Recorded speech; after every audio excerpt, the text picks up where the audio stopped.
سے بھاگنے لگ جاتی ہے، یہ روح کی بیماری کی علامات ہیں۔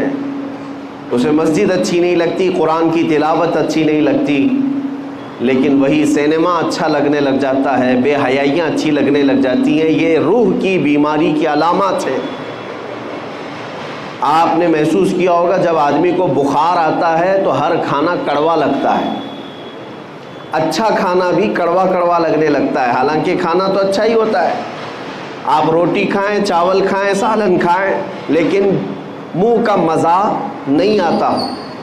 شدت کے بخار میں ہر چیز کے اندر کڑواہٹ کیوں آتی ہے؟ کیونکہ آپ کے اندر بیماری ہے، بخار۔ اسی طرح سے نیکیاں اگر کسی کو کڑوی لگتی ہیں تو روح بیمار ہے۔ روح کی بیماری جب کبھی کسی کے اوپر آتی ہے تو اسے اللہ تعالیٰ کی طرف بڑھنے والے راستے کٹھن لگنے لگ جاتے ہیں، کڑوے لگنے لگ جاتے ہیں۔ تسبیح بھی تمہارے لیے کڑوی ہے، قرآن کی تلاوت بھی کڑوی لگتی ہے، روزہ بھی بھاری ہے اور نماز کی 2 رکعت بھی بھاری ہے۔ ہم نے دیکھا ہے فجر کی 2 رکعت جن لوگوں پر بھاری پڑتی ہے وہ اسی ٹائم پر فجر کے وقت میں 2 گھنٹہ جیم آرام سے کر لیتے۔ بڑے بڑے لوہے کی آلات اٹھاتے ہیں، استعمال کرتے ہیں، سب ٹھیک ہے، لیکن 2 رکعت بھاری پڑتی ہے، روح کی بیماری ہے۔ اب روح کی بیماری کے علاج کے لیے ہم نے بہت سارے ہاسپٹل دیکھے، ڈاکٹرز دیکھے، لیکن اس نام سے کوئی ڈاکٹر بھی نہیں، اس نام سے کوئی ہاسپٹل بھی نہیں۔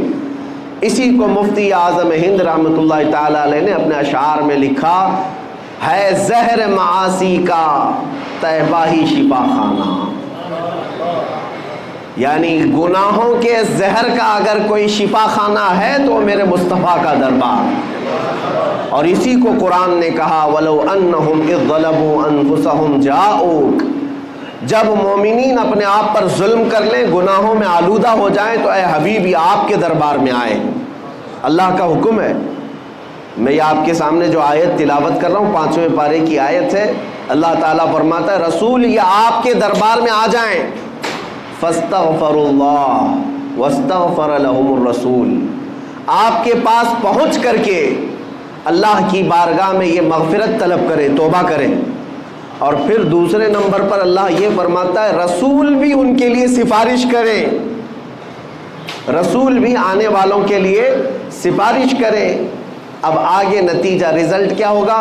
اللہ فرماتا ہے لَوَجَدُوا اللَّهَ تَوَّابًا رَحِيمًا، تو پھر وہ لوگ دیکھیں گے عنقریب کہ اللہ بہت رحم کرنے والا اور توبہ قبول کرنے والا ہے۔ اب مسئلہ یہ ہے کہ اپنے روح کی بیماری کا علاج کروانا اور اپنے گناہوں سے توبہ کرنے کے لیے پوری دنیا ہے، لیکن اللہ تبارک و تعالیٰ فرماتا ہے رسول یہ آپ کے دربار میں آئیں، آپ کے دربار میں آئیں۔ اس آیت پر عمل کے اعتبار سے میں آج آپ کو بتاتا ہوں۔ ایک صحابی تھے ماعز اسلمی رضی اللہ تعالیٰ عنہ، ان سے ایک گناہ سرزد ہوا اور بے چینی بڑھنے لگی تو بارگاہ مصطفیٰ میں آئے۔ صحابہ بیٹھے تھے اور عرض کیا یا رسول اللہ صلی اللہ علیہ وسلم مجھ سے خطا ہو گئی ہے۔ حضور نے فرمایا بتاؤ کیا غلطی ہوئی، کیا خطا ہے؟ انہوں نے کہا بتا نہیں سکتا سب کے سامنے، بتانے میں مجھے شرم محسوس ہوتی ہے۔ حضور اکرم صلی اللہ علیہ وسلم نے فرمایا بتاؤ تو صحیح، تمہارے متعلق علاج بتایا جائے گا۔ اب مجھے آپ کو یہی بتانا ہے کہ صحابی رسول ہیں، ایمان کے اعلیٰ درجے پر ہوتے ہیں صحابی۔ جب ان سے گناہ سرزد ہوا، خطا سرزد ہوئی تو مسجد بھی موجود تھی، خانہ کعبہ بھی ہے، اللہ ہی تو بخشش کرنے والا ہے، اللہ ہی مغفرت کرنے والا ہے۔ اس صحابی رسول نے مسجد کا رخ کیوں نہیں کیا، خانہ کعبہ کے پاس کیوں نہیں گئے، سیدھے بارگاہ مصطفیٰ میں کیوں آئے؟ صحابی کا عمل یہ بتاتا ہے کہ پہلے رسول کی سفارش ضروری ہے۔ رسول کریم صلی اللہ تعالیٰ علیہ وسلم اگر سفارش فرما دے تو اللہ توبہ جلد قبول فرمائے گا۔ وہ آئے، نبی اکرم صلی اللہ تعالیٰ علیہ وسلم سے جب پوچھا تو انہوں نے کہا مجھ سے زنا ہو گیا۔ حضور پاک صلی اللہ علیہ وسلم نے اپنا چہرہ مبارک پھیر لیا، کہا کہ تم ہمارے ہاں سے نکل جاؤ۔ اب وہ زار و قطار رونے لگ گئے، اتنا رونے لگ گئے کے قدموں میں گر گئے. کہا کہ اگر آپ ناپاک کریں تو پھر میں کہاں جاؤں. اعلیٰ حضرت نے اسی کی ترجمانی کرتے ہوئے یوں کہا ہے، تجھ سے جو منہ چھپاؤں تو کروں کس کے سامنے. یا رسول اللہ، تم سے جو منہ چھپاؤں تو کروں کس کے سامنے؟ کیا اور کسی سے توقع نظر کی ہے؟ بد ہیں تو آپ کے، بھلے ہیں تو آپ کے، ٹکڑوں پہ یہیں کے پلے ہیں، رخ کدھر کریں؟ اس صحابی نے جب حضور اکرم صلی اللہ علیہ وسلم کی بارگاہ میں رو کر کے اپنا جرم کا اقرار کیا تو حضور نے پھر 3 مرتبہ پوچھا، تم ہوش و حواس میں کہہ رہے ہو؟ تم ہوش و حواس میں کہہ رہے ہو؟ انہوں نے کہا ہاں بالکل ہوش و حواس میں کہہ رہا ہوں. کہا تمہیں پتہ ہے زنا کی سزا کیا ہے؟ کہا ہاں مجھے پتہ ہے. اس کے بعد رسول رحمت صلی اللہ علیہ وسلم نے صحابہ سے کہا کہ انہیں سنسار کیا جائے گا. وادی انم، آج بھی وہ وادی موجود ہے مدینے کے مضافات میں، ایک چھوٹی سی پہاڑی ہے، صحابہ لے کر کے گئے. اسلام کی ایک عظیم سزا ہے یہ، زنا پر رکھی ہوئی سزا. لوگ اس کا مذاق اگرچہ اڑاتے ہوں کہ اسلام گردن کاٹنے کی اور سنسار کرنے کی اجازت دیتا ہے، حکم دیتا ہے، تمہیں اندازہ نہیں. یہ سزائیں فطرت کے عین مطابق ہیں، اس لیے کہ کینسر کے پھوڑے کو اگر نہ کاٹو گے تو جسم میں زہر پھیل جاتا ہے. اور یہ سزائیں اسی لیے رکھی گئی ہیں کہ معاشرہ ڈس بیلنس نہ ہو. یہ سزا اس وقت تمہیں اچھی لگے گی جب کسی کی اپنی بیٹی کے ساتھ کوئی زنا کر لے. ہم نے ان لوگوں کے بارے میں بھی سنا ہے جن کا تعلق اسلام سے نہیں ہے، لیکن جب ان کے گھروں کی بچیوں کا ریپ ہوتا ہے تو وہ اعلاناً یہ کہتے ہیں کہ ہماری بچیوں کے ریپسٹ کو اسلام جو سزا دیتا ہے وہی دی جائے. وہ اس چیز کا مطالبہ آج بھی کر رہے ہیں. یہی تو بات ہے میرے عزیزو، جس طرح تمہاری بیٹی کی عصمت تمہارے لیے عزیز ہے، اسلام ہر بیٹی کی عزت کو وہی عزت مقام دیتا ہے. ہر بیٹی کی عزت کا مقام ہے. انہیں سنسار کرنے کے لیے لے جایا گیا اور صحابہ نے انہیں سنسار کر دیا. ان کی روح پرواز کر گئی. واپس جب آئے رسول رحمت صلی اللہ تعالیٰ علیہ وسلم، یہ اللہ کے قوانین ہیں، اللہ کے حدود ہیں، اس پر عمل کرنا ضروری ہے، لیکن تقاضۂ بشریت یہ ہے کہ دل بھی تو کسی سے لگا رہتا ہے. حضور پاک صلی اللہ تعالیٰ علیہ وسلم غمگین تھے، آنکھوں سے آنسو تھے. حضور گئے نہیں تھے. صحابہ جب آئے تو حضور نے پوچھا میرے ماعز کو جب مار رہے تھے تم لوگ تو وہ کیا کہہ رہے تھے؟ تو صحابہ نے کہا یا رسول اللہ، ان کو جب مارا جا رہا تھا تو وہ یہ کہہ رہے تھے ترحم لنا یا رسول اللہ، اے اللہ کے رسول مجھ پر رحم کر دیجیے. انہوں نے خود سے اقرار کر کے وہ سزا کو لیا ہے، زبردستی پکڑ کر کے ان کو سزا نہیں دی گئی. ماعز اسلمی جانتے تھے کہ اگر میں دنیا کی سزا لے لوں گا تو محفوظ، اگر قیامت کی سزا کا انتظار کیا تو اس سے 99 گنا زیادہ سزا ہو سکتی ہے. وہ صحابی جانتے تھے، اسی لیے دنیاوی سزا کو انہوں نے ترجیح دی، خود سے قبول کیا کہ مجھے یہی سزا دو، آخرت کی سزا کا میں انتظار نہیں کرنا چاہتا. بہرحال بات یہ ہے کہ وہ بارگاہ مصطفیٰ میں گئے، سزا تو ہوئی، لیکن جیسی ایک صحابی نے بڑھ کر کے کہا آقا میرے ہاتھ میں اونٹ کی ایک ہڈی تھی، میں نے وہ لے کر کے ماعز کی کھوپڑی پر مارا تو ان کی کھوپڑی پٹ گئی اور خون میرے جسم پر آ کر گرا، تو میں یہ سوچ کر کے ہٹ گیا کہ گنہگار کا خون ہے. میرے آقا کو جلال آ گیا، کھڑے ہو گئے، کہا اپنے جملوں کو واپس لو. وہ میرے دربار میں آ کر توبہ کر کے گیا ہے. یہ سزا جو دی جا رہی تھی وہ حدود قائم رکھنے کی سزا ہے، نظام عدل ہے، یہ قانون ہے، لیکن تم نے کیسے کہا کہ وہ گنہگار کا خون تھا، پاپی کا، خطا کار کا خون تھا. تم اپنا جملہ واپس لو، اس لیے کہ ابھی جبرائیل امین میرے پاس آئے تھے اور یہ بشارت دے کر کے گئے یا رسول اللہ آپ کے ماعز نے ایسی توبہ کی ہے کہ اس کے عوض اللہ نے پورے مدینے والوں کے گناہ معاف کیے. عزیزان گرامی، یہ واقعہ میں نے اس لیے عرض کیا کہ بارگاہ مصطفیٰ میں جو ایک بار پہنچ جائے مولا کریم اس کے بھی گناہ معاف کرتا ہے، اس کے متعلقین کے بھی گناہ معاف فرماتا ہے. اسی لیے ہمارے لیے آج بھی وہ دربار کھلا ہوا ہے. اب بات آتی ہے صحابہ تو گئے حضور کے پاس، جب کبھی ان سے خطائیں ہوئی حضور کے پاس گئے، کیونکہ قرآن کہتا ہے آیت پر عمل ہے. وَلَوْ أَنَّهُمْ إِذْ ظَلَمُوا أَنفُسَهُمْ جَاءُوكَ جب مومنین اپنی جانوں پر ظلم کریں تو یا اے رسول یہ آپ کے پاس آ جائیں۔ تو ٹھیک ہے، اس آیت پر صحابہ نے تو عمل کر لیا، لیکن جب میرے آقا صلی اللہ تعالیٰ علیہ وسلم وصال فرما گئے اور ہم سب سے پردہ فرما لیا، تو اب قیامت تک آنے والے اس آیت پر کیسے عمل کریں گے؟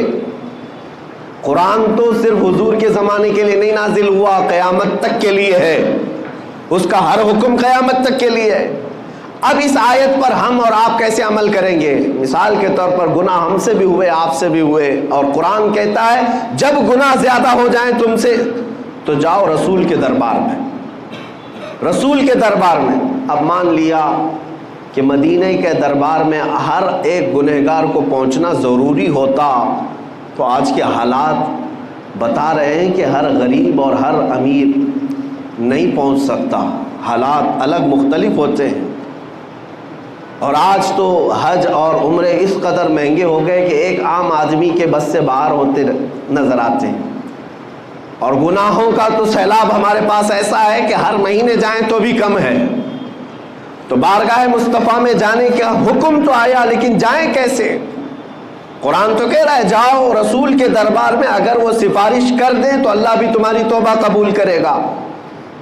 تو اب اس آیت کے تحت تمہیں یہ ماننا پڑے گا اللہ تعالیٰ کسی بھی بندے پر اس کی طاقت سے زیادہ کا حکم نہیں دیتا، اس کی طاقت سے زیادہ کا حکم نہیں دیتا۔ وہ افریقہ کی سرزمین پر رہنے والے جو 2 روٹیوں کے لیے اپنے پیٹ پر پتھر آج بھی باندھتے ہوں، وہ 2 روٹیوں کے لیے بڑی محنت اور کشمکش میں مبتلا رہتے ہوں، وہ جب گناہ کر لیں تو مدینے کیسے پہنچیں گے؟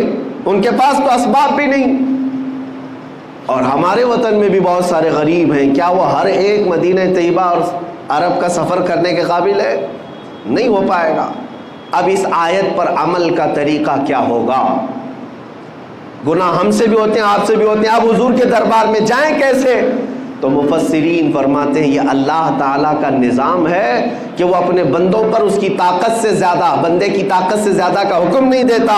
آج اگر ممبئی کی سرزمین پر تم بیٹھے، دلی کی سرزمین پر تم بیٹھے، غریب ہو، اسباب نہیں، استطاعت نہیں، گناہ ہو گئے، خطائیں ہو گئیں، اب مجھے اپنی توبہ کے لیے بارگاہ مصطفیٰ میں جانا ہے لیکن اسباب نہیں، تو اللہ تعالیٰ کی اس آیت پر عمل کا طریقہ یہ ہوگا کہ جس دن تمہیں احساس ہو جائے مجھے توبہ کرنا ہے، کسی بھی گوشے میں بیٹھ جاؤ، آنکھیں بند کر لو اور میرے مصطفیٰ کو حاضر و ناظر تصور کر لو، اس آیت پر عمل ہو جائے گا۔ یہ اتنا تصور کر لو کہ میں رسول کے دربار میں آ گیا، اتنا بھی تمہاری حاضری کافی ہے۔ پیدل چل کر کے یا پلین میں جا کر کے یا کسی بھی طرح سے مدینے میں جسمانی طور پر پہنچ جانا ہی ضروری نہیں، تم جس مقام سے بھی میرے مصطفیٰ کو پکارو گے تو یہ حاضری تمہاری مقرر کر لی جائے گی اور اس آیت پر تمہارا عمل مانا جائے گا۔ آج تم سے گناہ ہوئے، شام میں بیٹھا اور میرے آقا کا تصور کیا اور کہا یا رسول اللہ میں گنہگار ہوں، میں خطا کار ہوں، کر کے تمہارے گناہ مانگے تمہاری پناہ، تم کہو دامن میں آ، تم پہ کروڑوں درود۔ اعلیٰ حضرت بریلی شریف میں بیٹھ کر کے ہی تو یہ تمنا کر رہے تھے، گندے نکمے کمی، مہنگے ہیں کوڑی کے تین، کون ہمیں پالتا، تم پہ کروڑوں درود، بے ہنرو بے تمیز کس کو ہوئے ہیں عزیز، ایک تمہارے سوا تم پہ کروڑوں درود۔ بارگاہ مصطفیٰ میں جب بندہ یہاں سے آرزو کرتا ہے، تمنا کرتا ہے، تو میرے مصطفیٰ کریم صلی اللہ تعالیٰ علیہ وسلم وہی مدینے سے اللہ کی بارگاہ میں اس بندے کی سفارش کرتے ہیں، مولا فلاں بن فلاں نے مجھے آج پکارا ہے، فلاں کا بیٹا گناہوں سے توبہ کرنے کے لیے بڑی دور سے مجھے پکارا ہے اور میں اس کی سفارش کر رہا ہوں، مولا تو اس کی توبہ قبول کر لے۔ عزیزان گرامی وقار، حج پر ہر ایک کا جانا ممکن تو نہیں لگتا، لیکن بارگاہ مصطفیٰ میں ہر ایک کا پہنچنا ممکن ہے۔ اسی طرح کی ایک بات میں آپ کو بتاؤں، سچی طلب ہے، سچی تمنا ہے تو تمہاری روحیں وہاں پر حاضری دیا کرتی ہیں، حاضری دیا کرتی ہیں۔ حضرت عبداللہ ابن مبارک وہ حج کے لیے نکلے تھے، حج کے لیے اس وقت جب نکلتے تھے تو پیدل ہوتے، قافلوں پر جاتے، اونٹ اور گھوڑے کے سفر ہوتے۔ حضرت عبداللہ ابن مبارک سفر کے لیے نکلے خراسان سے، اور درمیان راستے میں ان کا قافلہ چل رہا تھا، ایک جگہ پر ان کا پڑاؤ ہوا رات کو، اور صبح جب بیدار ہوئے تو آپ اٹھ کر کے دیکھتے ہیں قریب میں ایک کچرا کا پورا کوڑا دان جہاں پر لوگ کچرے لا کر پھینکتے ہیں، ایک گڑھا تھا، وہاں پر ایک چھوٹی 8 سال کی بچی بیٹھی کچرے میں کچھ ڈھونڈ رہی تھی۔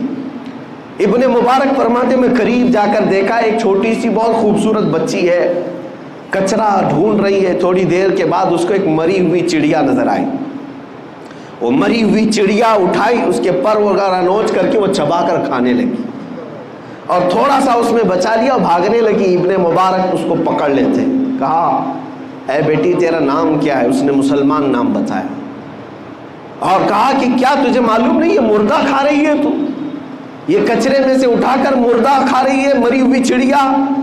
وہ بچی سر جھکاتی اور کہتی ہے اے بزرگ، کیا اسلام اس بات کی اجازت نہیں دیتا کہ 3 دن کی بھوک کے بعد میرے گھر میں کوئی چیز نہ ہو؟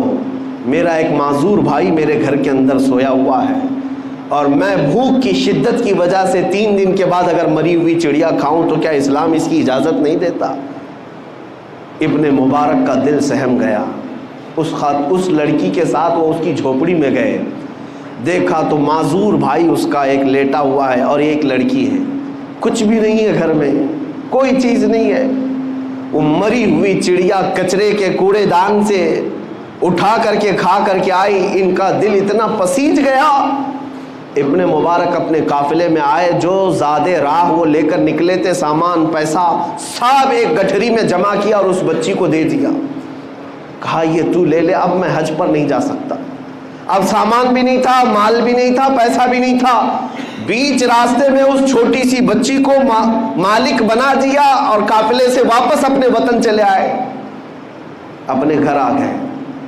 خراسان جب واپس آئے، میرے عزیزوں، جو اس زمانے میں حج کرتا ہوگا اسے اندازہ ہوگا کئی دن تک تو پیسے جمع کرتے ہیں، کئی مہینے تک تو سفر کرتے تھے، لیکن درمیان میں اگر کوئی اپنا قافلہ چھوڑ کر کے وطن آ رہا ہو تو دل پر کیا گزرے گی؟ بہرحال اللہ تعالیٰ کی ایک بندی پر رحم کرتے ہوئے وہ واپس آ گئے۔ جب گھر آئے، حاجیوں کا قافلہ تو گیا، حج کیا، مدینہ طیبہ کی حاضری بھی ہوئی۔ وہ مہینوں کے بعد جب واپس آئے اپنے وطن، جو حاجی گئے تھے، گاؤں والے استقبال کے لیے کھڑے تھے، سبوں نے استقبال کیا، حاجی آئے ہوئے ہیں، حج سے آئے ہیں۔ تو ان حاجیوں کے استقبال کے بعد لوگوں نے پوچھا حج کیسا ہوا تمہارا؟ حج کی کچھ اپنی کاروائیاں بتاؤ، کیسا حج کیا؟ وہ جو حاجی گئے تھے وہ کہنے لگے کیا کہنا ہمارے حج کا، عرفات میں تو ہم عبداللہ ابن مبارک کے ساتھ دعا کر رہے تھے، مزدلفہ میں عبداللہ ابن مبارک نے ہماری امامت کی ہے، کنکریاں ہم نے ان کے ساتھ ماری ہے، بارگاہ مصطفیٰ صلی اللہ علیہ وسلم میں جب ہماری حاضری ہوئی عبداللہ ابن مبارک جیسا امام ہمارے ساتھ تھا، تو حاضری کا کیا کہنا؟ ہر حاجی عبداللہ ابن مبارک کا نام لے رہا ہے۔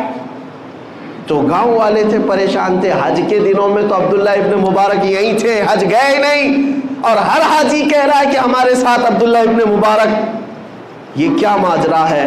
لوگ آئے اور ان سے پوچھنے لگے عبداللہ ابن مبارک سے، کہا کہ یہ حاجی تو سب کہہ رہے ہیں مینا میں، عرفات میں، مزدلفہ میں آپ تھے، بارگاہ مصطفیٰ میں وہ آپ کے ساتھ تھے۔ عبداللہ ابن مبارک رونے لگ گئے، آنکھوں سے آنسو آئے، اور کہتے ہیں میرا رب بڑا کریم ہے، میرا رب بڑا کریم ہے، میں نے اس کی بندی پر رحم کیا کیا، میری شکل کا فرشتہ اللہ نے حج کے لیے بھیج دیا۔ وہ ابن مبارک کی شکل کا فرشتہ تھا جو ان کی طرف سے ارکان حج ادا کر رہا تھا، بارگاہ مصطفیٰ میں حاضری بھی دے رہا تھا۔ میرے عزیزو، یہی میں کہنا چاہتا ہوں، اگر دل کے اندر تمہارا احساس اسی سرزمین پر بیٹھے رہو گے لیکن حاضری مدینے میں ہوتی رہے گی، حضور اکرم صلی اللہ علیہ وسلم کے دربار میں پہنچتے رہیں گے، لیکن جو فزیکل حاضری ہے، مباشرتاً جسمانی حاضری ہے، اس کا مقام ہی کچھ اور ہے۔ جب نبی رحمت صلی اللہ علیہ وسلم کے دربار میں ایک حاجی پہنچتا ہے تو اس کی دل کی دنیا بدل جاتی ہے۔ ظاہر سی بات ہے، ایک بچہ ماں کے پاس جب آ کر سکون محسوس کرتا ہے، قسم رب ذوالجلال کی میں اپنے دل کی کیفیت بتاتا ہوں، ماؤں کے سینوں سے چمٹ جانے کے بعد وہ سکون نہیں مل پائے گا جو بارگاہ مصطفیٰ کی جالیوں کے سامنے کھڑے ہونے سے ملتا ہے۔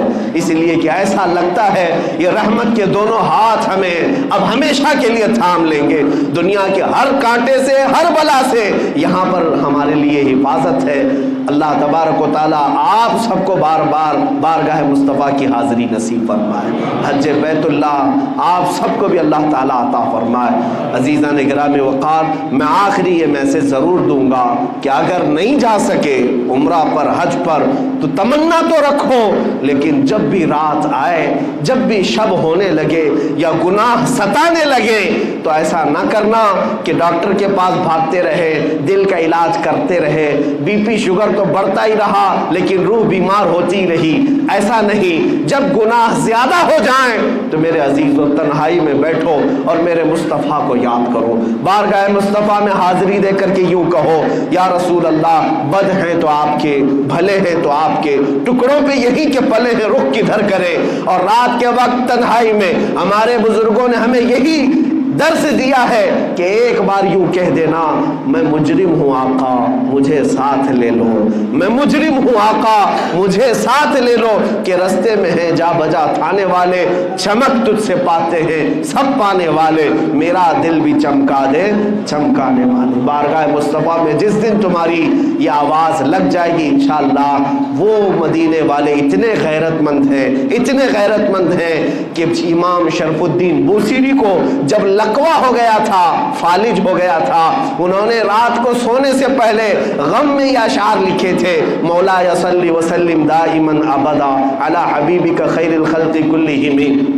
یہ قصیدہ بردہ کے اشعار لکھ کر کے وہ سوئے تھے، امن تذکری جیران بدی سلمی مزجت دمعا جرا من مقلت بدمی، لیکن مقدر جاگا، خواب میں میرے آقا تشریف لائے اور خواب میں ہی امام بوصیری کے جسم پر ہاتھ پھیرا اور اپنی ایک چادر عطا کی۔ شرف الدین بوصیری کہتے ہیں صبح جب میں اٹھا تو دیکھا نہ مجھے لقوہ ہے، نہ فالج ہے، نہ پیرالائز ہے،